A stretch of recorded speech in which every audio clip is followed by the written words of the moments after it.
Right, see the hole? Yeah, uh-oh. That's right. I'm stuck. It's alright, relax. When you get stuck, snip it off.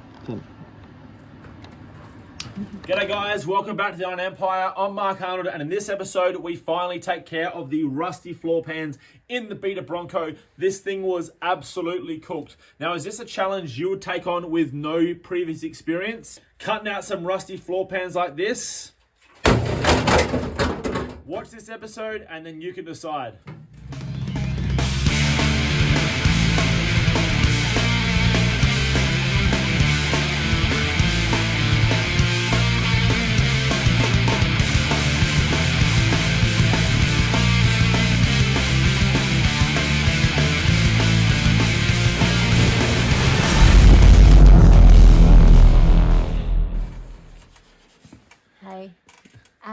I am just cleaning up this chrome. As you can see, it goes like this. Then you get some steel wool, some water, and then it goes like this. So just helps get all the rust off. And it's freezing in the shed, so we're laid up. We're nice and cozy. We've got our Bullnose Bronco in. The heater right there. Yeah.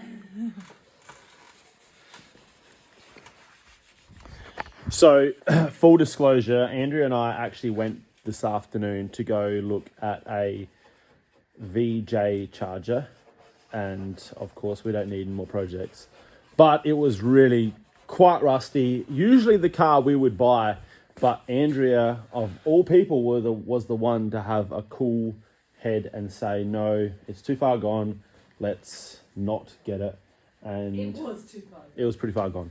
But it was totally savable, and charger's a charger, but it actually just got us motivated. We're like, let's go home and work on a car that we already have that already has the same problems as that thing, and let's just get some shit done. So we're in the shed here. It's Sunday night, Monday night, whatever, it doesn't matter.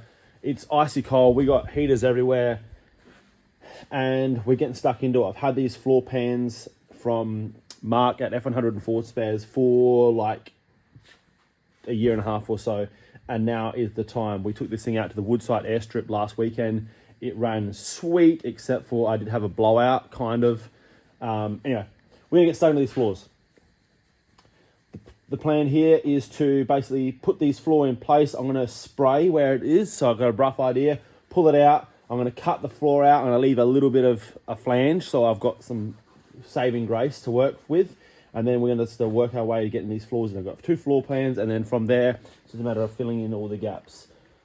The floor pans is going to take up 75% of the problem will be gone. Oh, silver's probably not good on silver.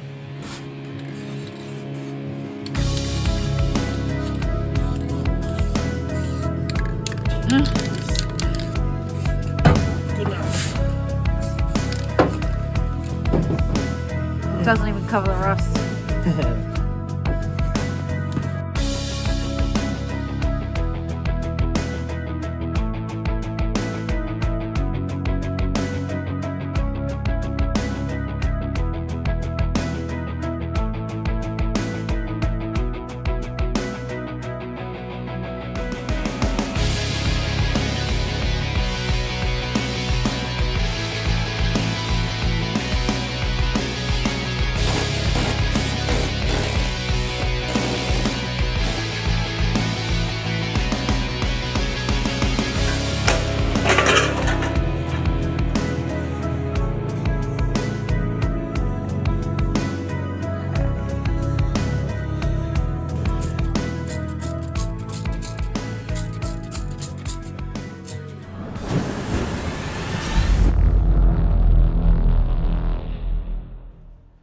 Okay, so today's goal is to try and get the bulk of these floors all replaced. It's going to be a pretty big job because we've got the passenger floor. It goes up over the center hump, right back into the back here. There's a fair bit to take on here, but I'm going to try and have a crack at doing this and using some of the most basic tools that most people would have in their own shed, because I am most people. I don't have anything fancy really at all. So yeah, we're going to get stuck into this and do our best efforts in doing a floor replacement without a great deal of skill, because yeah, this is probably a good way to start. This is probably a good place to start if you are looking at having a crack at doing some rust repairs yourself, because let's face it, a floor, you can be a little bit messy, you can be a little bit, you know, you might have some ugly welds or some shitty joins, and it's not going to matter, because by the time you underlay this, put some carpet down, it's going to look mint, and maybe a good introduction to yourself into some body repairs. So I've actually already done the driver's side in this Bronco. We took this out a couple of weeks ago for our Woodside airstrip meet, and I drove it as is, very breezy. Let me give you the hot tip. I mean, you can see the road as we're driving. It is like full Fred Flintstones in here. That floor come up really good. I had to do some repairs beyond that, and that's what we're going to do here. We're going to do the floor pans are going to take us to about here, and then we're going to have to make up our own patch panels for here and make it all up here. But don't worry, it's pretty basic stuff, and less talking, more grinding. Let's go.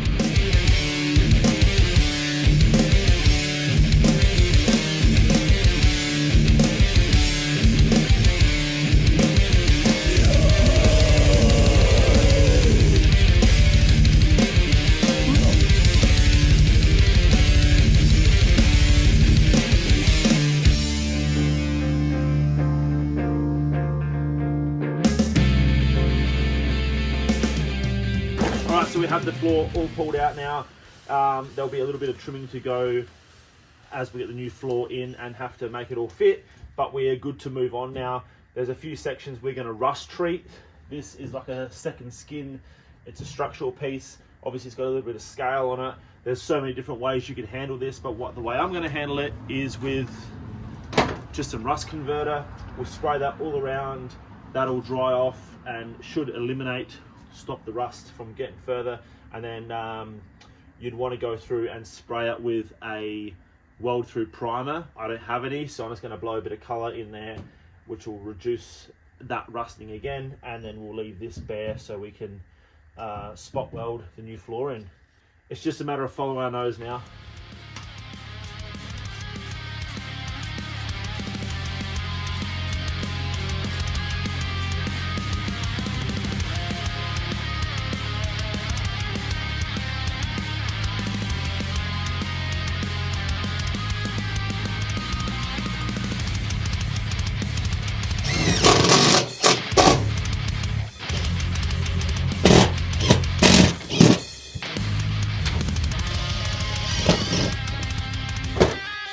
Alright, so now I'm just tech screwing this floor in place so we can basically get it in position. I can then go around the edges, trim, and hammer to where I want it to be. And then what I want to do is then cut between each screw and weld, then remove the screw, keep cutting, and that way we end up getting a butt joint. There's going to be a few spots that will be lapped, but we'll work through it.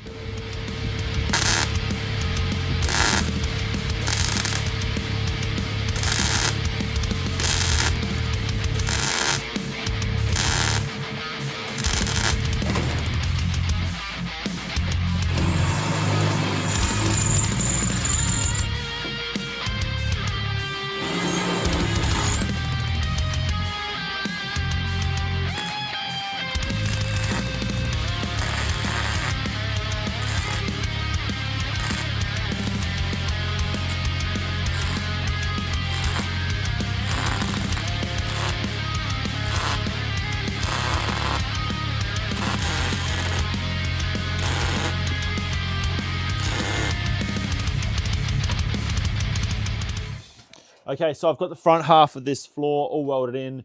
Honestly, once you sort of get in the rhythm of it, cutting, welding, making it all work, just get yourself a pretty basic metal, panel beating hammer. And honestly, I've only ever had these two, and I don't do a heap of it, but so far these have done the job. You just want to sort of, use the handle of the hammer to manipulate the metal as you're welding away, and you eventually get it done. We're now up to the rear section here. You'll find there's a few spots that we need to fill in, and we're going to end up with some awkward shapes. So what we're going to do is we're going to use some paper. We're just going to lay it over top, Let's just rub that pattern, and it's going to pretty simply give us an outline. All right, so we'll go then cut that, transfer that to some metal, put it in place, and just once again, just keep following your nose around until basically all the gaps are gone. Now, sometimes you are going to find that it's probably easier to cut a bit further than you actually need to in order to get an easier shape to work with, but that's just something you're going to have to play with as you go. Let's keep grinding. So you see I've got these heads out. I've done a video a little while back looking at these Aeroflow budget cylinder heads, and I've just been porting them. So we're going to do a video on porting. See how that turns out. Anyway, let's just cut this shape out, transfer it to some new metal, not the genre of music. All right, start with something simple, transfer it.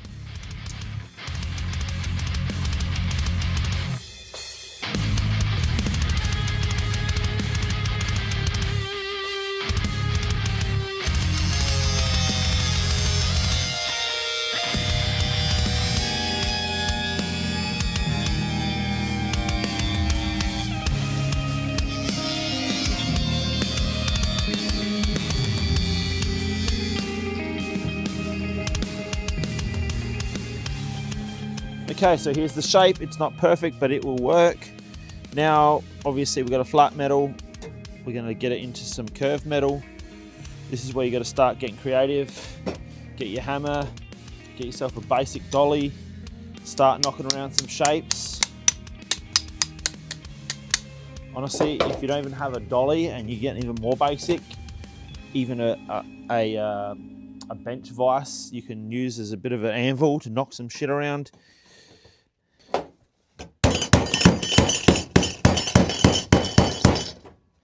I've actually used a bit of galv metal. I don't have anything else, so it's what I'm using, and I have multiple sheets of it for some reason. It's just fine to use. It does make your welds a little bit messier, but at least we know that that piece of metal there will never rust again, so has got its pros.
Okay, so, whoops. All right, so you'll see here, I've done a pretty shit job of the gap.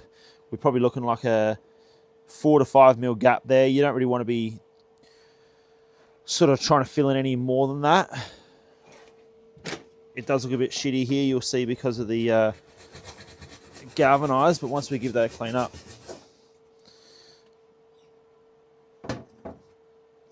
linish that all off. I'm definitely not the best welder, as it's I'm not the best at setting up the welder. Half the time I don't have the patience to dick with it, and I end up persisting. But yeah, you'll get there. As long as you know the thing is getting hot enough on both sides, it's melting through. By the time you grind it all up, do your best, grind the rest, all that stuff. And but yeah, you'll get there. But once again, floors are an awesome place to start if you're a rookie, because it's not as fussy. If you want to start on the outside of the car, you might want to be a little bit fussier than this.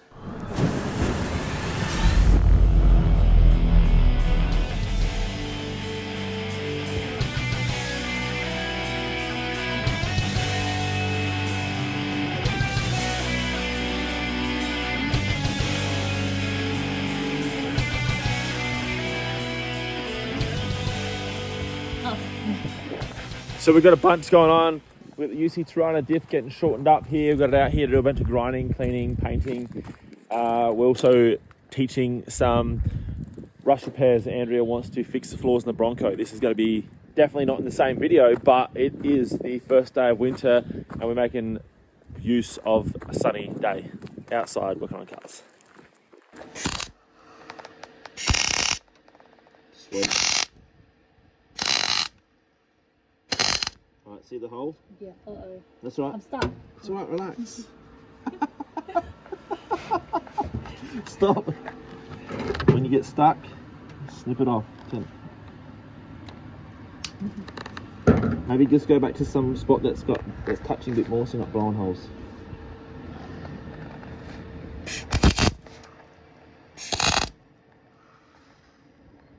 Yep, start working.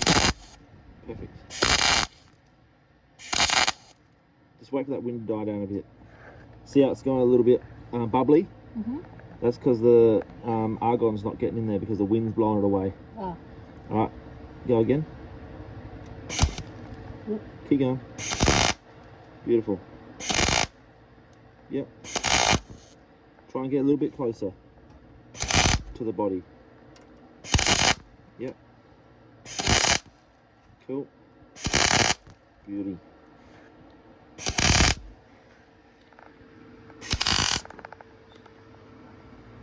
Let me always turn the gas off. Otherwise you end up with nothing. How do you feel after your first welding experience? Like a pinball. Like a Like a professional. No, don't look closer. Now it is a little bit messier than usual because I am using whatever that is, galv or zinc or whatever, but yeah, she's doing pretty good. Even fixed a few holes, didn't you, that you blew? Yep. But overcome. Keep working our way through. Before we know it, we'll be onto this bit. That'll be hard.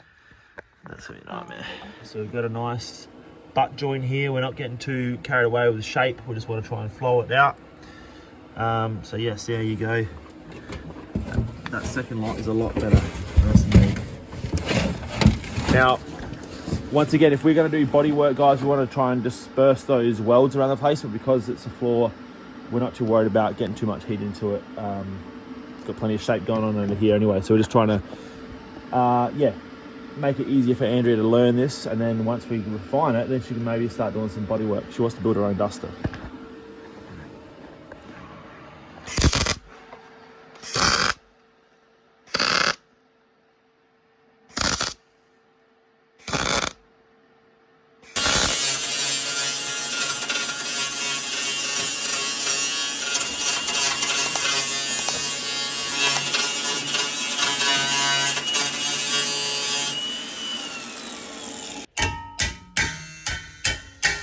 Alright, and now come to the next line.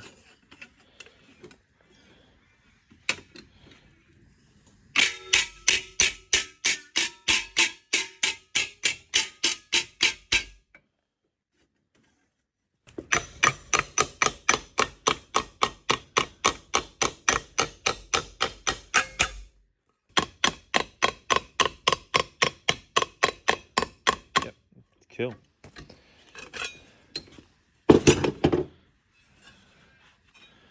There you go.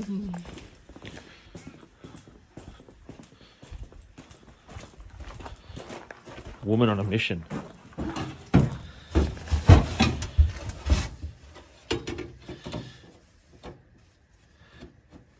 Not too bad.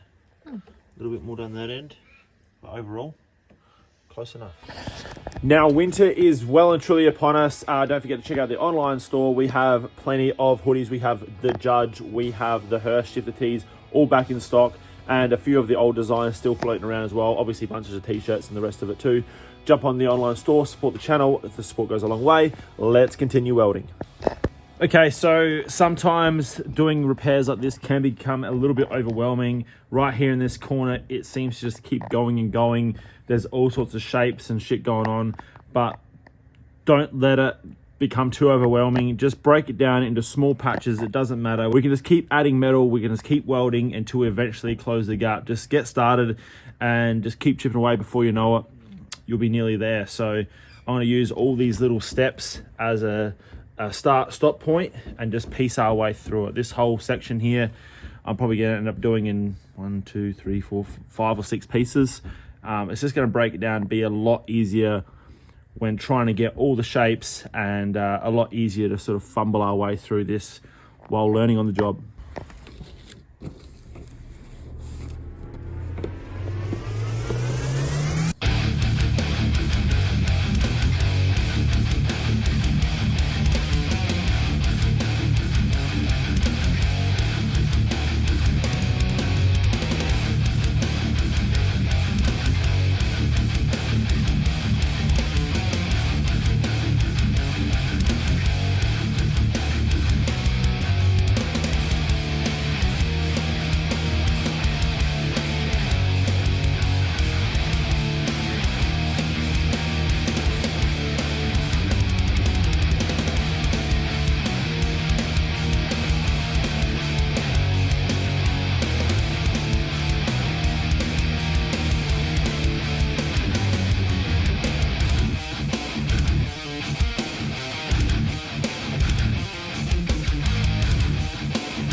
All right, so we are done with welding up the floor. Mostly pretty good. Now, there are some scrappy bits, some spoggy shit welds here and there. We are welding with a bit of galv, which is not ideal. And also welding to some spots, you'll find that you have to sort of draw the line. You get once the metal, even if it's a little bit scaly, it's got plenty of meat on it, but it's still a bit scaly. It does make it a little bit harder to weld to. Plus, also, we're learning on the job. So, you know, Andrea welded a couple of these patches in. She was a little bit worried that they were a little bit aerated. But another thing as well, if you're welding outdoors, you got to remember, if you get a little bit of wind pickup, your welds will get a little bit aerated, and that can look a bit worse for wear. So once we grind all back, we'll spot weld any little repairs up that we need to. But overall, I'm pretty happy with how this thing looks. We'll clean it all up, we'll grind the hell out of it, and then we'll get this all a coat of seam sealer, and then it is ready for paint, and yeah, move on with the interior.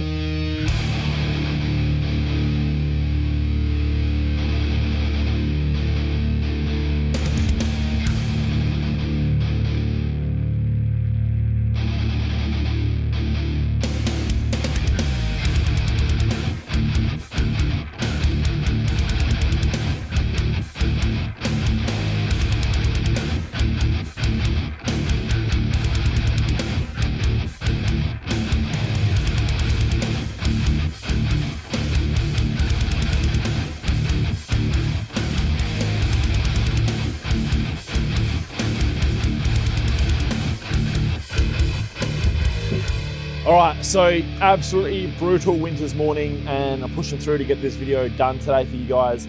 Now, we are done with all the heavy lifting, all the grinding, welding is all pretty much complete. Unless I find some little spots I might need to address, we're pretty much all done. Now, here's a good time to remember, don't get discouraged about what you see online. You know, high level fabricators that metal finish their work, finish off with the orbital sander, and it looks like better than you.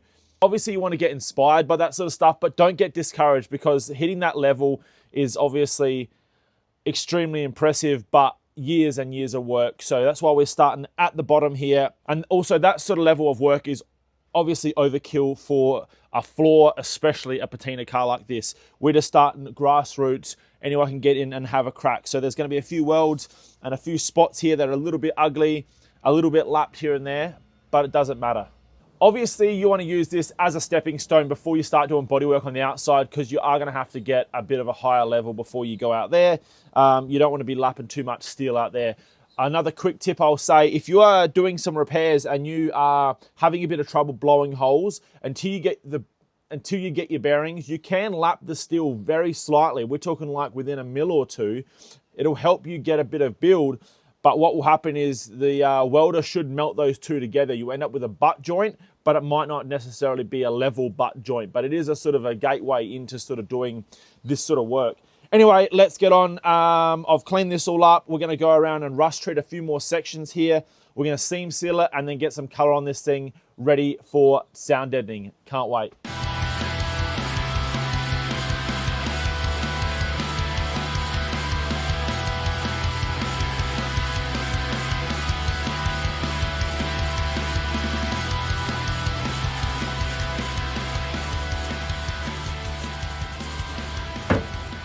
Okay, so here it is, a brush-on seam sealer.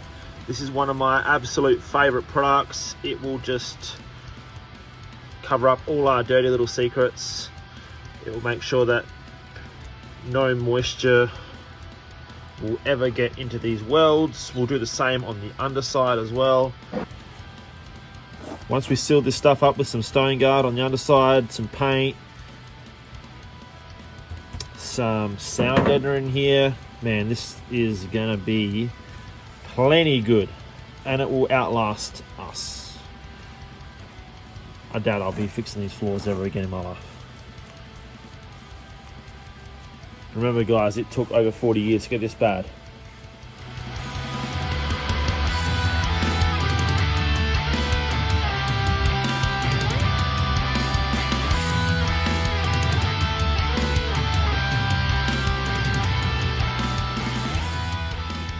Right, so we got all of that seam sealed, covers up all our tracks. Over here you'll see where I've previously done it, and it dries hard as a rock. So this is your best friend. I've sprayed a little bit more rust converter on stuff like this. It's pretty much ready for an etch and a coat of paint.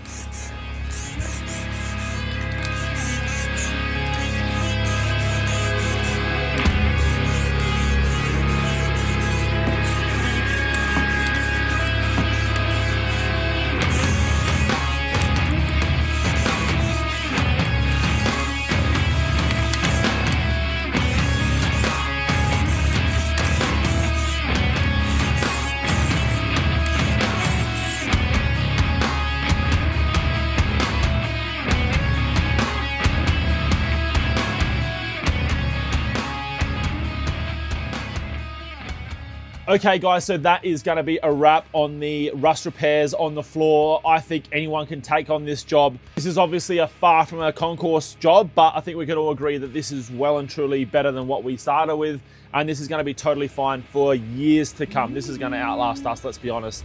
Now, I try to keep this thing as basic as anything, really basic hand tools. Aside from the air chisel I used right at the beginning, you really don't need to do that. You can drill out any spot welds or even just use a cold chisel.